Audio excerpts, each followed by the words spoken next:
제21대 대통령 공식 선거운동 이틀째인 오늘 주요 대선 주자들이 보수의 텃밭 TK 공략에 나섰습니다. 후보들이 선거운동 초반 대구 경북을 찾아 공을 들이고 있는 이유를 비롯해 대선 상황, 정광재 국민의힘 대변인, 이동학 전 더불어민주당 최고위원 두 분과 이야기 나눠보겠습니다. 어서 오십시오. 안녕하세요. 예, 안녕하십니까. 말씀드린 것처럼 대선 유력 주자 3인방이 오늘 나란히 TK 지역을 찾았습니다. 먼저 이재명 후보 발언부터 들어보겠습니다. 그래서 파란색 안 하고 여기다 빨간색 살짝 넣었어요. 김대중 정책이면 어떻고 박정희 정책이면 또 어떻습니까? 이제는 너무 네 편, 내 편 색깔 하지 맙시다 좀. 뭐가 그리 중요해요? 일 잘하면 됐지요. 네, 이재명 후보가 진영에 얽매이지 말라면서 지지를 호소했습니다. 어떻게 보셨습니까? 네, 그동안 자기 지역에서의 자기 진영을 찍으면 자기 지역이 발전될 것이라는 허상 같은 거를 쫓아왔다 봅니다. 그것은 일종의 정치인들의 책임이 굉장히 강하죠. 그러니까 경쟁이 없었기 때문에 그 지역에서의 발전이 마치 될 것 같지만 경쟁이 없었음으로 인해서 약속을 해놓고도 제대로 이행도 되지 않는 그런 상황들이 반복되었거든요. 이재명 후보의 경우는 지금 영남권 전략을 그대로 가져가고 있습니다. 지금 미래산업이라고 할 수 있는 배터리라든가 그다음에 바이오라든가 이런 산업 전략을 통해서 영남의 성장 전략을 그대로 있는 그대로 말씀드리고 말씀드린 것을 토대로 해서 그것을 이행하겠다 계속해서 호소를 드리고 있는데요. 과거 이재명 대표 지난번 선거를 보게 되면 20% 초반대에 득표율을 했거든요. 근데 이번엔 특히나 내란, 계엄의 건도 있었고 또 탄핵 국면도 있었고 그 과정에서 국민의힘이 그것을 오히려 옹호하는 그런 얘기들도 있었습니다. 그리고 윤석열 정부 들어와서 이 정치가 사라지고 정치의 사법화, 사법의 정치화로 인해서 도대체 정치인들이 뭐 하는지 모르겠다. 이런 국민적 공분이 기본적으로 존재하고 있는 거죠.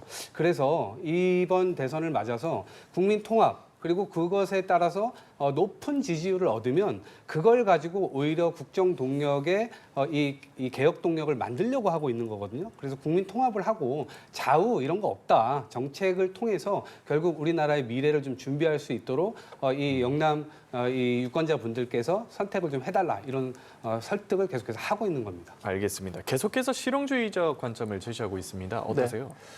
실용은 좋은 거죠.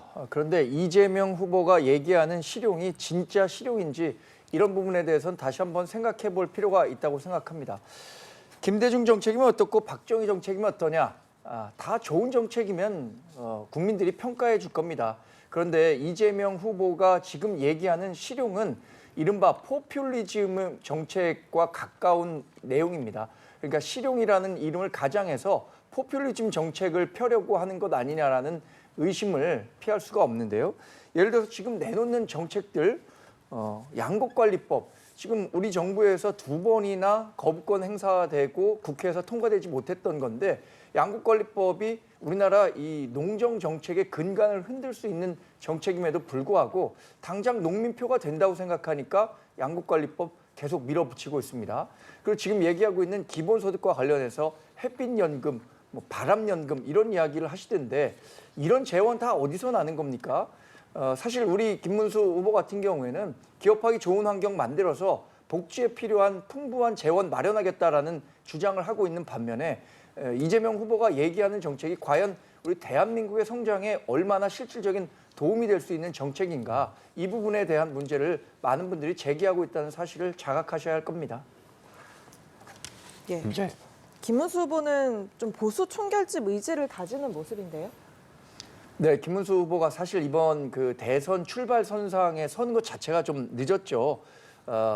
이재명 후보가 지난 4월 27일에 민주당의 최종 후보로 된 이후 벌써 여러 지역을 돌았음에도 불구하고 김문수 후보는 지난 일요일에야 최종 후보로 등록하고 지금 TK 지역을 비롯해서 우리 당이 그동안 분열 양상을 보였었기 때문에 이걸 잘 결집시키는 것이 우선이라고 생각하고 전략적 접근을 하고 있습니다.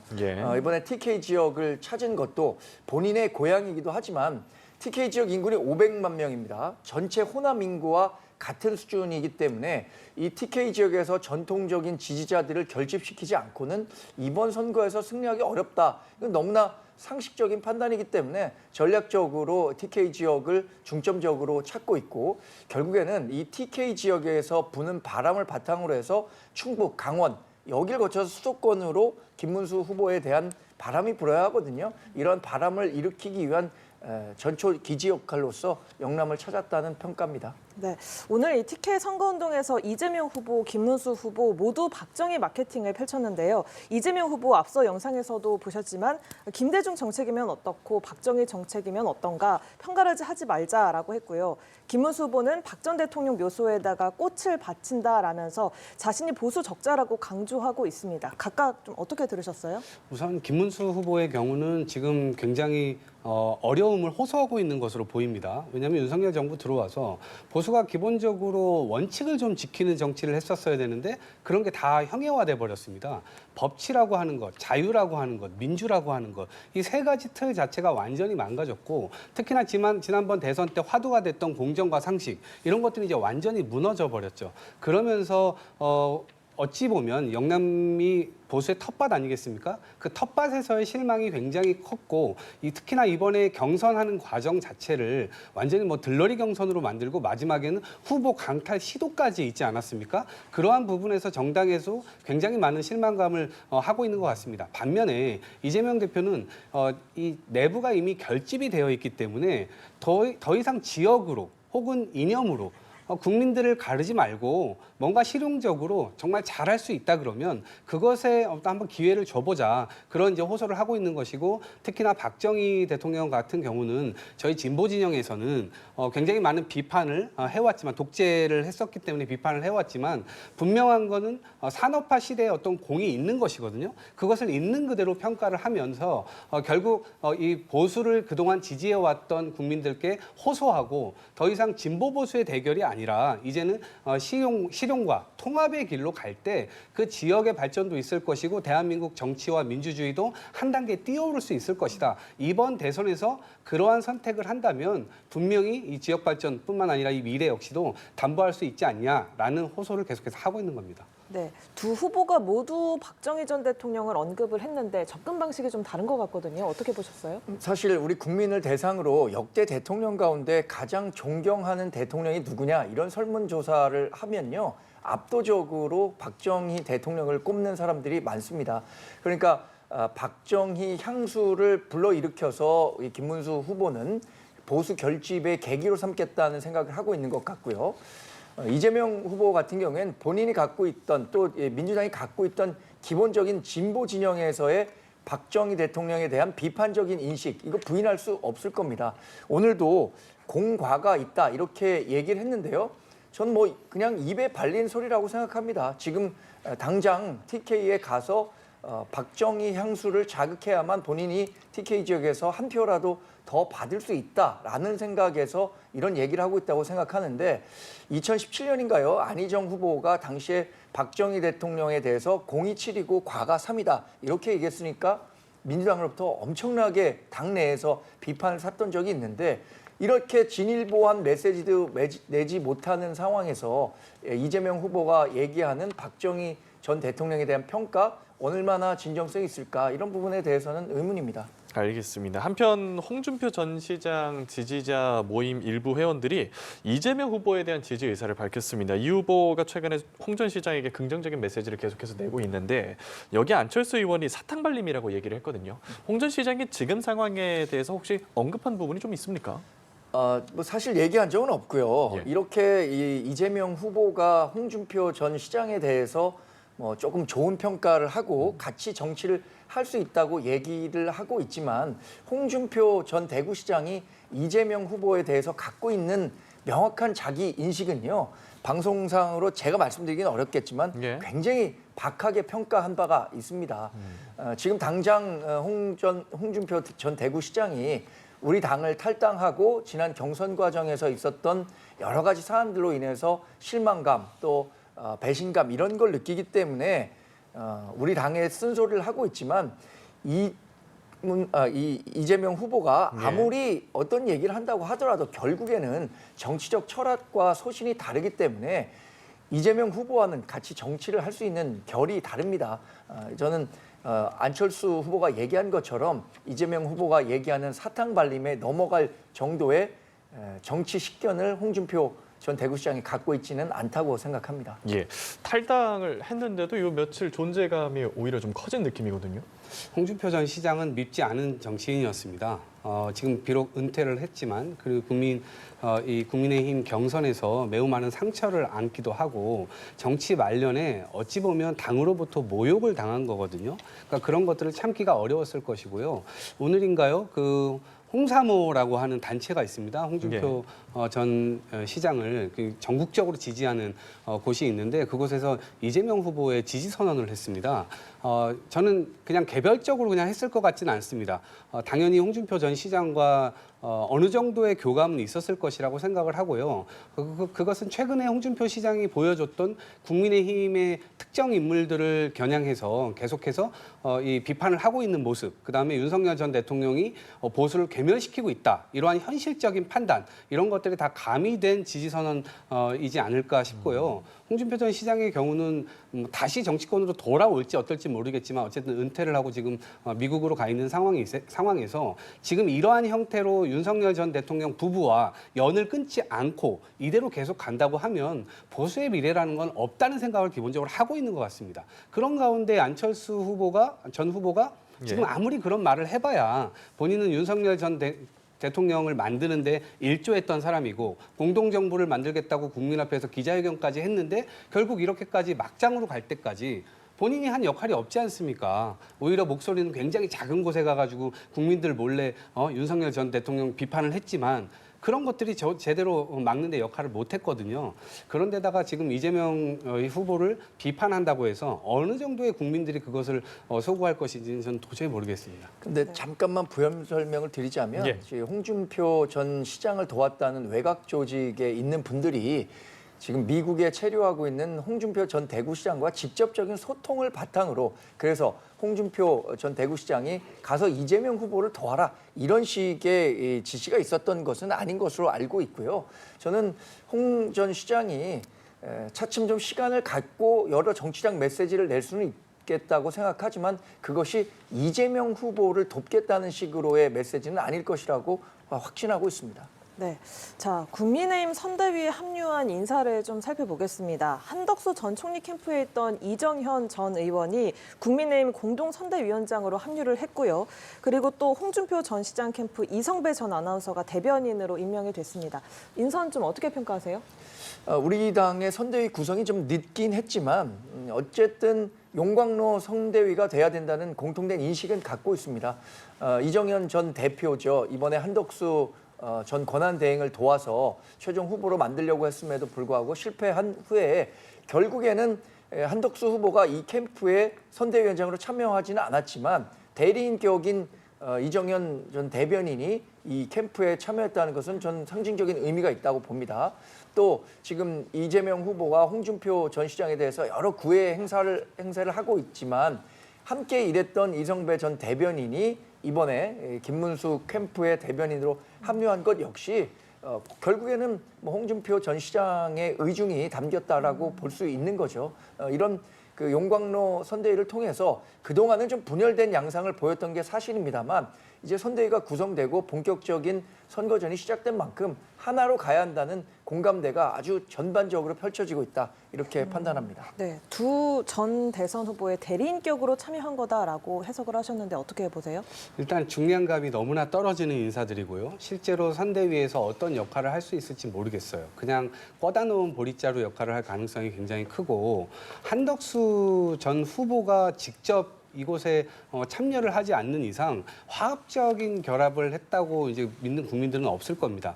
여전히 한덕수 전 국무총리가 도대체 국무총리를 왜 그만두고 이번 선거에 뛰어들었는지 그리고 후보를 강탈하려고 했던 그 시도를 도대체 왜 했는지 이거 아직도 의문이 풀리질 않고 있는 상황이거든요. 그러다 보니까 여기에 이제 실망했던 국민의힘의 지지층들 그리고 당원들이 실제로 김문수 후보가 굉장히 많은 결격 사유가 있음에도 불구하고 원칙상 김문수 후보가 하는 게 맞다라고 해가지고 선택을 해서 지금 후보가 된 거거든요. 결과적으로 보면 지금 김문수 후보를 중심으로 다른 후보자들의 어떤 직함을 가졌던 분들이 참여를 한두 명씩 하고 있으나 전반적으로 큰 틀에서는 전광훈 전 이 목사의 사람들이 전반적으로 주류가 지금 형성되고 있는 것이고 여전히 대부분의 중역들은 친윤 의원들이 대부분 자리를 꿰차고 있는 거거든요. 그렇기 때문에 부정선거를 신봉했던 그 세력들, 그다음 아스팔트 극우적인 주장을 했었던 그런 분들이 김문수 후보를 통해서 국민의힘을 장악하고 그리고 그들이 지금 주류가 된 것 아니냐라고 하는 비판을 면하기 어려워 보이는데 이번 선거에서 화학적 결합이 어려운 만큼 극우 아스팔트 이 집단을 정확하게 심판받을 준비를 오히려 국민의힘이 하고 있는 거 아닌가 이런 생각이 듭니다. 알겠습니다. 이런 가운데 한동훈 전 국민의힘 대표가 김문수 후보를 향해서 윤석열 전 대통령과의 절연과 출당을 요구하고 있습니다. 윤 전 대통령 탈당을 요구하는 목소리에 대한 김문수 후보 입장부터 들어보겠습니다. 계엄 탄핵 이 파도를 넘어서서 더 앞으로 힘차게 나아가야 될 때라고 생각합니다. 대통령께서 탈당을 하느냐 안 하느냐 하는 것은 본인의 뜻입니다. 우리 당이 대통령 보고 탈당해라 또는 뭐 하시려고 하는 거 하지 마라 이렇게 하는 것은 옳지 않다고 생각하고 예, 탈당은 윤 전 대통령이 알아서 판단할 일이라고 했는데 어떻게 들으셨습니까? 김문수 후보가 오늘 했던 발언의 방점은 예. 계엄과 탄핵 이 파도를 넘어서 앞으로 가야 한다. 여기에 찍혀 있다고 봅니다. 윤석열 전 대통령과 관련한 관계 설정은 앞으로 차츰 우리 당이 분명히 넘어가야 할 과제라고 생각합니다. 벌써부터 김용태 비대위원장 지명자가 15일에 실제로 전국위원회를 거쳐서 인준이 되면 윤석열 전 대통령과의 관계를 어떻게 설정해야 하는지에 대해서 메시지를 내놓겠다라고 얘기를 하고 있고요.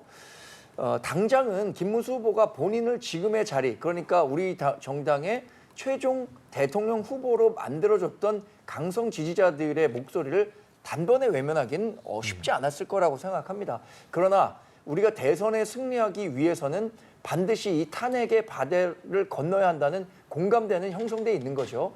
저는 그 과정에서 김용태 비대위원장을 비롯해서 당내 일각에서 일고 있는 윤석열 전 대통령과의 관계 재설정 이 논의가 본격화될 것이고 그게 건설적인 방향으로 그러니까 중도 보수층을 모두 아우를 수 있는 방면으로 갈 것이라고 예상하고 있고요.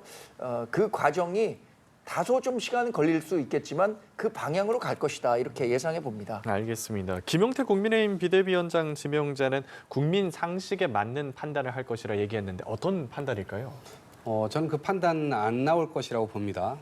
지금 일정 특정 세력이 결국 김용태 의원 초선입니다. 그리고 35살이에요. 저는 플라이급의 인사를 지금 헤비급 자리에 지금 앉혀놓은 것 자체가 굉장히 언밸런스하다라는 생각을 갖고 있고 김용태 의원은 장래가 굉장히 촉망받는 의원입니다. 그리고 저는 민주당에 있지만 김용태 의원을 좀 평가하는 측면이 있습니다. 왜냐하면 정말로 잘못 갈 때 그래도 자신의 어떤 목소리, 소신 이런 것들을 밝히면서 나름대로 옳은 목소리, 국민들의 상식을 좀 대변하는 목소리를 내왔거든요. 그런데 지금 국민의힘 비대위원장 자리를 가게 되면 네. 과연 그거 제대로 될 것인가? 이것을 짜장면으로 비유하면 짜장면을 비비기 전에 올라가 있는 완두콩. 이것은 녹색으로서 그 색깔을 분명하게 내지만 짜장면 비벼지는 순간 그 완두콩은 완전히 사라지게 됩니다. 제 역할을 못하게 되는 거죠. 저는 역사 속에서 그러한 식으로 소비되지 않기를 바라고요. 실제로 김문수 후보는 윤석열 전 대통령이 탈당하든지 말든지 그것은 본인의 전적인 판단이다 이렇게 얘기를 했는데 한동훈 전 대표의 경우는 지금 첫 번째 계엄과 탄핵 반대한 것에 대해서 사과해라. 두 번째 분명하게 윤석열, 김건희 부부와 절연해라. 이 대원칙을 요구하고 있거든요. 그 부분이 지금 국민의힘이 국민의 바다 앞으로 한 치 앞도 나갈 수 없게 만드는 요소거든요. 이 부분을 본인들 스스로가 뚫지 못하면 아무리 완두콩을 많이 올려놓는다 하더라도 그것은 짜장면 비벼지면 검정색으로 다 변해버리고 맙니다. 지금 그 우를 범하고 있는 것 아닌가 싶습니다. 네, 김문수 후보가 비상계엄을 사과하지 않았습니까? 이를 두고서 개혁신당 이준석 후보가 계엄이 진짜로 잘못됐다고 판단을 하면 후보 사퇴가 마땅하다라고 이야기를 했는데 이 내용은 좀 어떻게 들으셨어요? 이제 김문수 후보가 우리 당의 최종 후보로 확정되면서 민주당 이재명 후보와 김문수 국민의힘 후보 이렇게 1대1 구도가 본격화되기 시작하면서 이준석 개혁신당 후보는 본인의 설 자리가 계속 줄어들고 있다고 판단할 겁니다. 그래서 중도 보수 단일 후보로 본인이 부각될 수 있도록 김문수 후보에 대한 적극적인 정치 공세를 벌이는 쪽으로 전략을 짠 게 아닌가 싶은데요. 결국에는 우리 한국 정치사에서 봤던 것처럼 제3지대 군소정당 후보의 득표력과 이것은 한계가 있습니다. 그리고 이 선거가 막판으로 갈수록 무당층 또는 지지 후보 없음이라는 사람들도 결국에는 양당 후보 가운데 한 명으로 선택을 강요받게 되거든요. 예. 이런 상황을 누구보다 잘 아는 이준석 후보로서는 김문수 후보를 공격함으로써 거기서 발생할 수 있는 중도표의 이탈이 본인에게 올 것이라고 기대하고 있는 것 같은데 사실 우리 당은 여전히 이제 이준석 후보를 단일화와 연대의 대상으로 삼고 있습니다. 그러니까 뭐 이준석 후보가 얘기하는 바는 뭐 인정하는 부분이 없지 않지만 결국에는 국민의힘을 중심으로 한 중도 보수의 단일화가 이재명 정권을 막을 수 있는 필요 조건이다 이렇게만 말씀드리겠습니다. 네, 이준석 후보를 단일화 연대 대상으로 삼고 있다고 하셨지만 뭐 더 이상 이준석을 언급하지 말라 이렇게 이야기를 하더라고요. 어떻게 들으셨는지 좀 짧게 좀 부탁드립니다. 네, 이준석 후보의 경우는 기분이 많이 나쁠 겁니다. 쫓아낼 때는 언제고, 그리고 그 쫓아내는 작업이 이루어질 때 국민의힘 의원들이 이준석 후보를 도와주지도 않았지 않습니까? 대단히 부당한 이 괴롭힘이 벌어지고 있었을 때 모두들 침묵하고 있었기 때문에 이제 와서 합치자고 한들 그 합칠 마음이 있겠습니까? 더더군다나 지금 보수를 완전히 대체할 수도 있는 기회라고 생각할 겁니다. 그렇기 때문에 그 지점에서 과연 이 단일화에 손길을 내민다고 하더라도 이준석 후보가 본인을 아주 저렴한 가격에 이렇게 내줄 리는 없겠죠. 오히려 속값을 막 요구하거나 그럴 수도 있다라고 생각이 들지만 최종적으로는 그런 것들은 좀 이루어지기 어렵다라고 봅니다. 예, 알겠습니다. 21대 대통령 공식 선거운동 이틀째인 오늘 두 분과 함께 이야기 나눠봤습니다. 이동학 전 더불어민주당 최고위원, 정광재 국민의힘 대변인이었습니다. 오늘 말씀 고맙습니다. 고맙습니다.